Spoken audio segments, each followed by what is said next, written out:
আজ ফিরতে এত দেরি হলো? অফিসে কাজ বেশি ছিল? অফিসে আবার কবে কাজ কম থাকে বলো তো? গামছা যেভাবে নিংড়াই সেভাবেই অফিসে গামছা নিংড়ে 1 ফোঁটা 2 ফোঁটা করেও জল বার করে, তারপর ছাড়ে। কি আর করবে বলো। আচ্ছা, তুমি হাত পা ধুয়ে বসো ঘরে, আমি আদা দিয়ে চা বানিয়ে আনছি। আচ্ছা দাও চা। আর এই নাও তোমার জন্য।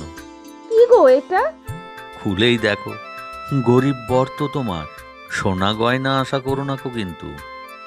আহারে, আমি কি তোমার কাছে সোনা গয়না চাই নাকি?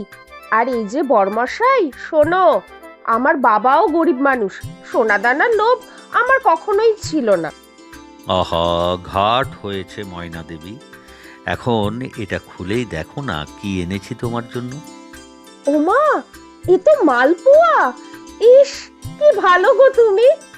তাহলে খুশি হলে তো? ব্যাস, আর কিচ্ছু চাই না আমি। গরিব বলে আর আমার দুঃখ নেই গো। আহারে, ভগবান করুন তুমি চিরজীবন এরকম গরিবই থাকো, আর আমাকে রোজ মালপোয়া খাওয়াতে থাকো।